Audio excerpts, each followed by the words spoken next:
자, 오늘 말씀은 옷에 잘 어울림, 단정한 복장이라는 말씀을 가지고 우리가 말씀을 전하고자 합니다. 그러기 전에 우리가 먼저 알아야 될 게 뭐냐면 예수님의 십자가의 죽으심을 통해서 우리가 재창조, 다시 회복된 것이 무엇인가를 우리가 알아야 합니다. 바울이 말하는 것은 예수님의 십자가의 죽으심을 통해서 세 가지 원칙이 있는데, 자, 너희는 유대인이나 헬라인이나 종이나 자유인이나 남자나 여자나 다 그리스도 예수 안에서 하나이니라. 이 말이 무슨 말이냐면 이제는 예수님의 십자가 죽으심을 통해서 유대인과 이방인의 차별이 없어졌다는 거예요.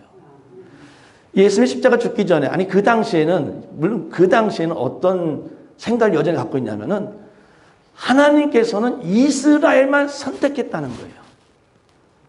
이스라엘만 하나님의 백성이니까 다른 모든 사람은 다 뭐예요? 이방인이에요. 나만 구원받은 백성이고 다른 사람은 구원받지 못한 백성이기 때문에 그들은 다 어떻게 여겼어요? 죄송한 말이지만 이방인들을 다 개보다도 못하게 여겼어요. 근데 예수님의 십자가의 죽으심을 통해서 이러한 차별이 없어졌다는 겁니다. 남녀의 성적 차별이 없어졌다는 거예요. 그 유대인들은 이제는 그 성전이 무너졌기 때문에 예배할 때마다 우리 교회처럼 조그맣게 이렇게 교회들이 모여서 회당을 만듭니다. 거기서 예배도 드리고 말씀도 듣습니다. 근데 그 회당을 만들기 위해서는 그 유대인들이 모여서 예배를 만드는 그 장소를 만들기 위해서는 남자 몇 명 있어야 돼요? 적어도 10명이 있어야 돼요. 그렇다면 남자는 11명이 있고 여자는 100명이 있으면은 회당을 지을 수 있을까요? 못 지어요. 아무리 여자가 많아도 남자가 10명이 돼야지만이 쉽게 말하면 교회를 세울 수 있는 거예요. 이런 모습들이 사실 현재도 있더라고요. 제 친구 어머님이 우리 나사렛 이렇게 모든 신학을 다 마치고 전도사 생활을 하면서 이제 목사를 받으시려고, 목사 안수를 받으려고 여러 번 어플리케이션을 냈어요. 근데 목사 안수를 안 주더라고. 이유가 뭔지 아세요? 여자라는 것 때문에. 현대에도 이런 남녀의 차별이 있더라고요. 하물며 영국에서도 100년 전에는요, 투표할 때 여자분들한테는 투표권을 안 줬대요. 근데 지금 바울이 말하는 것은 무엇이냐면은 예수의 그 십자가 죽으심을 통해서 이제는 이러한 차별이 없어졌다는 겁니다. 신분적 차별이 없어졌다는 거예요. 종은 인격적 존재가 아니라 주인의 소유물에 지나지 않습니다. 이 미국 땅에도 종이 존재했어요. 그래서 남북전쟁의 원인이 되기도 했습니다. 근대 사이에도 어때요? 그런 신분의 차이가 있었어요. 근데 그 당시에 바울이 이렇게 얘기합니다. 빌레몬에게 편지를 쓰면서 종인 오네시모를 이제부터는 누구로? 종이 아니라 형제로 받아들여라. 그 몇천 년 전에 벌써 예수님의 십자가를 통해서 이런 신분적인 차별을 없애기 시작을 했습니다. 제가 파편용시입니다. 근데 많은 사람들은 저한테 와서 얘기를 해요. 성이 너무 좋다고. 양반집 자제라고. 근데요, 그게 저한테 주는 게 하나도 없더라고요. 내가 파평윤시기 때문에 재물이 있습니까? 파평윤시 때문에 물질이 종이 있습니까? 아무것도 없더라고요. 우리는 이제는 뭐예요? 예수 안에서 이런 신분의 차이가 필요 없다는 거예요. 그래서 저는 어디 가서 내가 파평윤시라는 얘기 안 해요. 바울은 이렇게 인종차별, 그 다음에 성차별, 신분적 차별을 무효하는 주 예수의 그리스도의 복음을 어때요? 정말 이때 상상하지도 못하는 가운데 벌써 이때부터 인종차별, 성차별, 그 다음에 신분적 차별을 무효하는 말씀을 전했다는 겁니다. 이게 지금 현재 이스라엘 유대인들의 모습이에요. 한 여인은 뭡니까? 지금 이렇게 다 여인입니다. 한 여인은 얼굴에 모자 같은, 그렇죠? 우리가 베일 아니면 수건을 가리고 회당에 가는 거예요. 그 다음 여인은 어때요? 현대 여인으로서 어때요? 머리에 아무것도 가리지 아니하고 그냥 우리의 현대처럼 있는 유대인 여인입니다. 자, 이런 것 때문에 지금 고린도 교회에서 문제가 생겼어요. 어떤 문제가 생겼냐면은 설교하는 여자들이 단정치 못하다는 거예요. 자, 이 바울이 성차별, 그렇죠? 인종차별, 그 다음에 신분차별에 대한 설교를 했어요. 그렇기 때문에 이제는 그 안에 있는 고린도 교회에 있는 있는 교회들도 이 말씀을 들은 거예요. 근데 어느 날 갑자기 회당에 그 고린도 교회에 이렇게 모였는데, 아니 어저께까지만 해도 모든 여성분들이 다 머리에 뭐를 썼어요? 이쪽 여자처럼 머리를 다 가렸어요. 아니 어저께까지만 해도 머리를 다 가렸는데, 아니 갑자기 오늘 와보니까 갑자기 여자분들이, 몇 명의 여자분들이 이거를 두고를 벗어버린 거예요. 그러니까 이게 그 안에서는, 그 고린도 교회에서는 이게 이제 혼란이 되는 거예요. 야, 이거 분명히 바울 선생님은 성차별, 신분차별 다 없애버렸는데, 과연 이렇게 여자분이, 사실 그 당시에 설교하는 것도 정말 있을 수 없는 일이에요. 근데 바울의 설교 때문에 여자분이 은혜를 받고서 거기서 설교를 하는 거예요. 그런데 그 전까지는 머리를, 쉽게 말하면 두건을 쓰고 했는데, 갑자기 어느 날 보니까 두건도 안 쓰고 설교를 하는 거예요. 그래서 거기 있는 교인들이 바울 선생에게 편지를 합니다. 바울 선생님께서는 우리에게 성차별, 신분차별 다 없애라고 얘기를 해서, 아니 어느 날 교회 와 보니까 갑자기 여자분들이 설교를 하는데 모자를 벗었는데 이거를 어떻게 해야 합니까? 라고 편지를 보낸 겁니다. 그들 생각에는 여자분들의 옷차림이 단정치 못하다라고 말합니다. 자, 그렇다면 왜 그 당시에는 왜 여자는 수건을 써야 하는가? 여자는 가능에 따라 유대인과 그 고린도 지역에는 그냥 내가 여자라는 걸 표현하기 위해서 그냥 당연하게 머리에 그냥 두건을 쓴 거예요. 그냥 그게 그냥 하나의 그 당시의 문화였어요.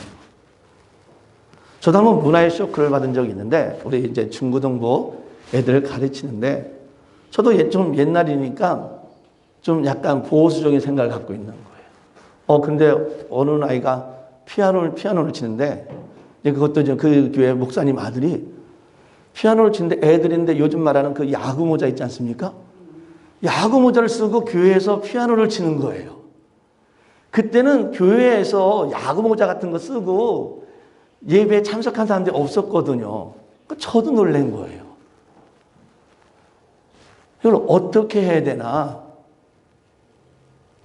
깜짝 놀랐는데, 근데 지금은 어떻습니까? 지금은 많은 교회 가보면은 많은 남자들이 그냥 모자를 써요. 쉽게 말하면 이제는 그것이 뭐냐면 하나의 이 모자가 뭐가 돼버렸어요? 내 옷차림의 스타일이 돼버렸던 거예요. 그 당시에는 마찬가지예요. 여자분들이 모자를 쓰는 것이 그냥 하나의 유행의 문화며 그게 스타일인 거예요.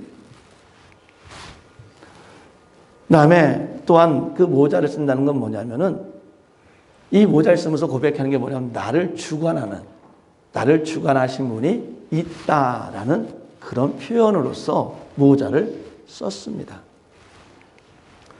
자, 그러다 보니까 이제는 어떤 잘못된 견해가 나오냐면은 이제 오늘 보면은 우리가 성경을 읽지 않았지만 머리론이 나와요. 예를 들자면은 그리스도의 머리는 하나님이시고, 그 다음에 남자의 머리는 그리스도시고, 그 다음에 여자의 머리는 누구다? 남자다라는 그런 글이 나옵니다.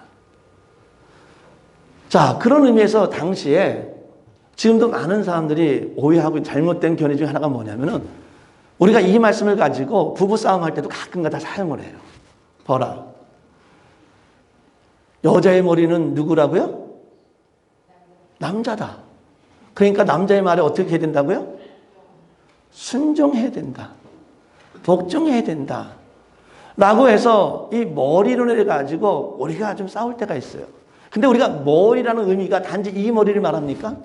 이 머리를 말하지 않죠. 야, 저 사람이 저 그룹의 머리야. 그럼 그게 어떤 머리입니까? 어떤 의미입니까? 우두머리라는 뜻이잖아요. 우두머리니까 그 사람의 말을 들어야 안 들어야 돼요? 그 말을 들어야 한다는 거예요. 그래서 잘못된 견해 중에 하나가 오늘 이 말씀을 다른 사람들은 머리론으로 얘기해요. 쉽게 말하면 여자의 머리는 누구다? 남자다. 그거를 인정하기 위해서 모자를 써야 한다라고 말합니다. 근데 그거는 잘못된 견해입니다. 자, 그렇다면은 우리가 그 여인이 그 교회에서 설교할 때 모자를 써야 되는 이유는 무엇입니까? 첫 번째는 간습입니다. 간습에 의해서 어떻게 해요? 그 모자를 써야 한다는 겁니다. 당시 유대에서는 자기 남편 외에 다른 남자와 간음하였거나 혹은 그랬을 것이라고 의심을 받게 된 여인이 있으면 제사장이 머리를 풀게 하였습니다. 일종의 부정한 여인이라는 표시를 한 것입니다. 따라서 유대인들을 머리를 풀어 해친, 즉 머리에 수건을 같은 것을 덮지 않은 여인은 어떠다? 가늠한 여인이다. 이렇게 봤어요. 그렇기 때문에 여인들은 어떻게 해요? 항상 베일을 썼어야만 합니다. 두 번째는 뭐냐면은 이거를 쓰지 않으면 오해를 준다는 거예요. 어떤 오해를 주냐면은 고린도 교회에는, 고린도 지역에는 아프로디테라는 그 여신이 있었어요. 여신이 있기 때문에 그 안에는 성전이 있습니다. 그 성전에는 타락한 문화 가운데는 그 성전에는 항상 장녀가 있었어요. 근데 그 장녀가 때로는 어떤 그 신내림을 받으면은 거기서 막 예언을 합니다. 그리고 나서는 그 예언을 하면서 어때요? 그 자기가 쓰고 있던 것을 머리를 다, 그 모자를 다 벗어버리고 또 이분들은 밖에 나갈 때도 그냥 그렇게 짧은 머리와 그 두건을 벗어버리고 다 돌아다니는 거예요. 그럼 그 당시 많은 사람들이 뭐라고 생각을 하냐면, 아, 저 사람은 누구다? 성전에서 일하는 장녀다. 이렇게 본 거예요. 자, 그런데 갑자기 교회에서 은혜 받았다고 여자분이 설교를 하는데, 말씀을 전하는데 주소를 벗어버려요. 그러면은 그 주위에 있는 그런 오해를 갖고 있는 사람들이 그 고린도 교회를 봤을 때 뭐라고 생각했겠어요? 야, 저 교회에서도 우상숭배가 있구나 라고 이렇게 오해를 한다는 거예요. 그게 실제적으로 로마에서 있었어요. 로마의 장군이 황제에게 편지를 씁니다. 제가 주민들의 신고를 받고 그 그룹에서 모이는 그 그리스도인들을 잡아서 데리고 왔습니다. 그들이 그 안에서 음행하고 그 안에서 아이들 제사로 바친다는 그런 소문이 있어서 그 아이들 그 사람들 잡아왔는데 알고 보니까, 조사해 보니까 아무런 죄를 찾지를 못하겠다는 거예요. 그런데 그러면서 말하기를, 그럼 이 일을 어떻게 해결해야 합니까? 라고 황제한테 표를 쓴 거예요. 근데 왜 그런 일이 발생했냐면 그 로마 사람들이 그렇게 그리스도인들에 대해서 뭐 하고 있는 거예요? 오해를 하고 있다는 거예요. 자기네끼리 조금만 돼서 모여서 그렇게 예배를 하니까, 저 사람들이 거기서 우상숭배, 자기네들의 음행 아이들 바치면서 우상숭배를 하는구나 라고 오해를 하는 가운데 그들을 신고했다는 겁니다. 세 번째는 덕이 안 된다는 거예요. 아까도 말했지만은 그 오해로 인해서 교회가 다른 주위 사람들에게 은혜를 끼쳐야 되는데 은혜를 끼치지 못한다는 거예요. 자, 그래서 바울은 분명히 신분의 차별도 없고 성적인 차별도 없고 아무 여성의 차별이 없으니까 너희가 사실은 모자를 쓰든지 모자를 벗든지 아무런 문제가 안 된다고 얘기를 한 거예요. 그리스도 안에서 너희가 자유를 누리면서 너가 할 수 있는 대로 할 수 있다는 거예요. 왜? 차별이 없으니까. 그 당시 남자들은 어때요? 모자를 안 썼어요. 근데 왜 여자만 모자를 씁니까? 그러니까 그 여인들이 나와서 모자를 벗고 설교를 한 겁니다. 그런데도 오늘 말씀해 보니까 바울은 어때요? 여인들에게 뭐하라? 모자를, 베일을, 두건을 쓰라 라고 얘기를 한 겁니다. 그 이유는 뭐냐면 간섭 때문에. 그 이유는 뭐냐면 오해를 줄 수 있기 때문에. 그 이유는 뭐냐면 덕이 안 되기 때문에.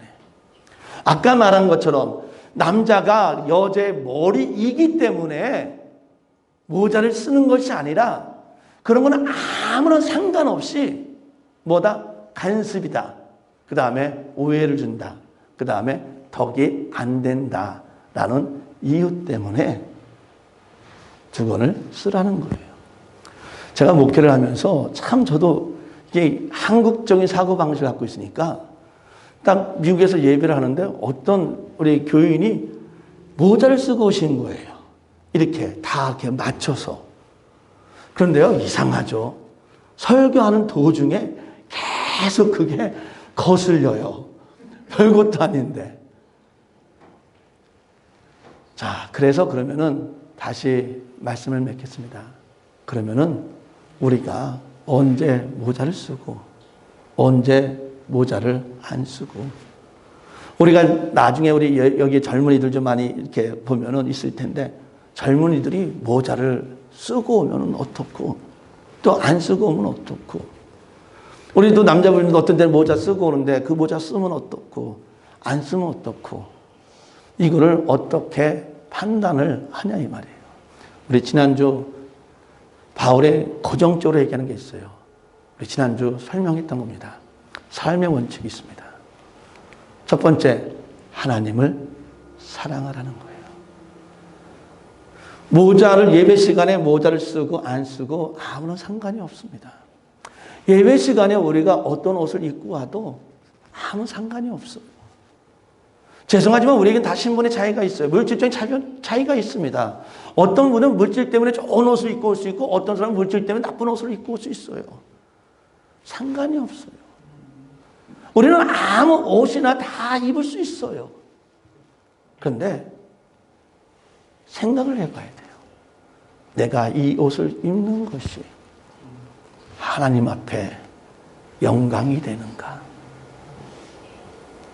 우리 애들이 가끔가다 실수로 이렇게 슬리퍼를 신고 와요. 쟤네들은 아무 상관이 없어요. 근데 목사님 아버지는 눈에 거슬려요. 그래서 야, 너네 제발 슬리퍼 신고 말고 그래도 운동화라도 좀 신고 와라 라고 얘기를 해요. 그런데요, 재밌는 것은 뭐냐면요, 쟤네들은 아무 상관이 없어요. 슬리퍼를 신고 오든. 저는 깜짝 놀랐어요. 쟤네들 학교 갈 때요, 슬리퍼 신고 가요. 사랑하는 성도 여러분, 우리가 모든 것이 다 가해요. 이 교회에 오면서 내가 어떤 옷을 입고 오든지 아무 상관이 없어요. 하지만 중요한 게 하나 있어요. 하나님 보시기에 이 옷이 아름다운 옷인가? 하나님 보시기에 이 모습이 아름다운 모습인가? 한 여인이 헌금할 때 저 조그만 돈을 헌금통에다 집어넣었어요. 그때 주위 사람들이 뭐라고 말합니까? 저것도 헌금입니까? 저게 무슨 헌금입니까? 그냥 지나가는 돈 주다가 애들 주는 거지 저게 무슨 헌금입니까? 하지만 예수님께서 뭐라고 말합니까? 아니다. 저 여인은 자기의 전부를 드린 거다. 사랑하는 성도 여러분, 내가 일부를 하나님께 바치든 내가 10부를 바치든 내가 이런 옷을 입든 저런 옷을 입든 내가 마스크를 쓰든 내가 마스크를 쓰지 않든 중요한 거는 이 모습이 하나님 앞에서 아름다운 모습인가입니다. 이 옷을 사랑하라. 내가 이 옷을 입었는데 과연 내 사랑하는 친구는, 우리 성도는 이 옷에 대해서 뭐라고 말을 할까? 혹시 내가 이렇게 옷을 입는 것에 대해서 혹시 이분들이 실망을 하지 않을까? 혹시 내가 이 옷을 입는 것에 대해서 저 사람들이 나보고 교만하다고 하지 않을까? 내가 이 옷을 입는 것에 대해서 저 사람들이 나를 혹시나 시기하고 질투하진 않을까? 나는 상관이 없어요. 저는요, 한번 이 예배 시간에 한번 여름 때인가요? 양복을 안 입고요. 그냥 여기다 이렇게 깔끔한 티를 입고 한번 설교한 적이 있어요. 미국 교회 목사님들은 그렇게 많이 해요. 저는 좀 약간 편한 걸 좋아해요. 이 넥타이 입고, 그렇죠. 넥타이하고 뭐 좀 이렇게 불편해요. 그래서 제가 한 번은 그냥 아주 깔끔하게 한번 옷을 입어본 적이 있어요. 근데 그다음부터는 잘 안 입어요. 왜 그렇습니까? 우리 교인들 생각에는 목사는 이런 차림이에요. 제가 다른 옷을 입고 싶지만 이렇게 입는 이유는 뭐냐면은, 왜? 이 교회를 생각하기 때문인 거예요.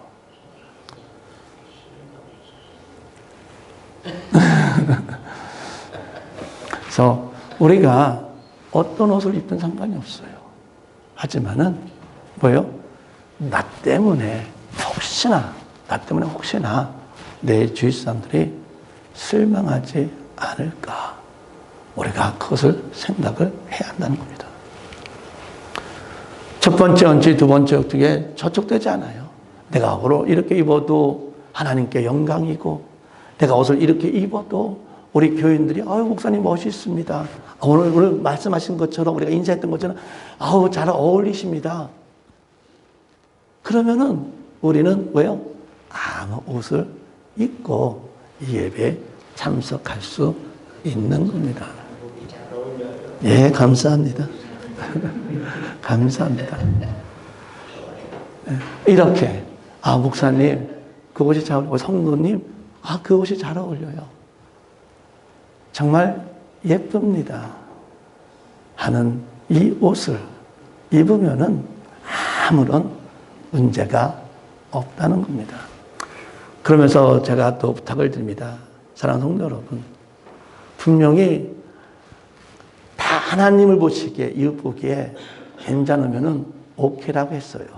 그렇다면은 절대 우리가 성도와 선도를 비난해서는 안 돼요. 왜 당신은 이런 옷 입었습니까? 왜 당신은 이렇게 합니까? 절대 비난하지 하면은 안 됩니다. 우리는 하나님을 사랑하고 이웃을 사랑하는 가운데 우리는 하나 되는 모습으로 나아가는 그런 아름다운 교회가 되기를 진심으로 바랍니다. 우리가 해줄 수 있는 것은, 이분이 좀 약하면은, 좀 연약하면은 어떻게 해요? 세워줄 수 있는 모습으로 위로를 하면서, 권면을 하면서, 세워주면서 우리는 하나님을 사랑하고 이웃을 사랑하는 그런 아름다운 교회가, 그런 모습으로 나아가는 교회가 되기를 진심으로 바랍니다. 우리 제가 다시 우리 옆 사람과 보면서 다시 한번 인사합시다. 정말 옷이 정말 잘 어울립니다. 우리 옆 사람과 인사합시다. 목사님이 어울립니다.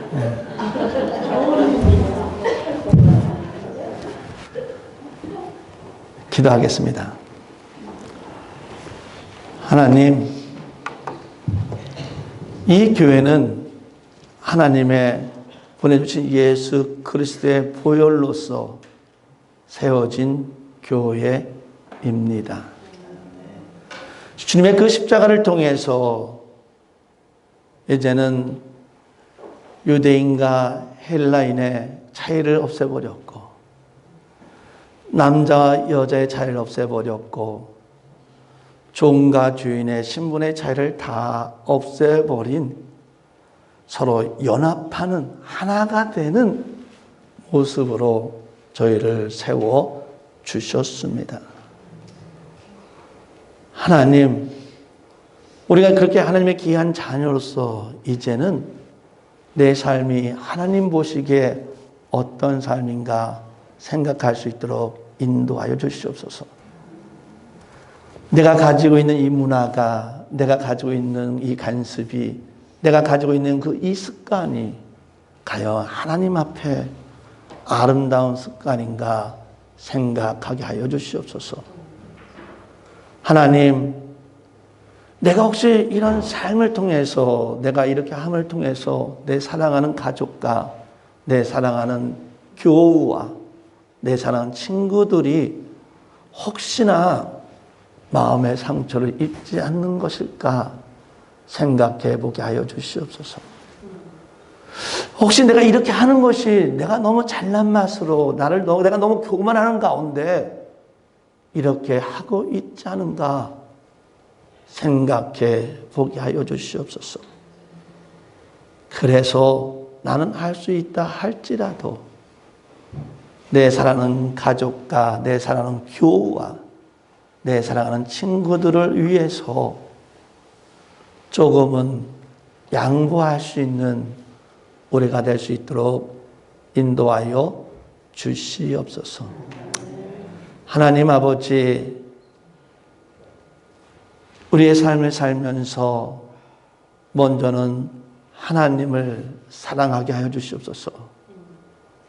먼저는 내 이웃을, 내 교우를 사랑하게 하여 주시옵소서. 이 말씀의 기초 위에 살아갈 수 있는 우리 모든 교회 성도 될 수 있도록 인도하여 주시옵소서.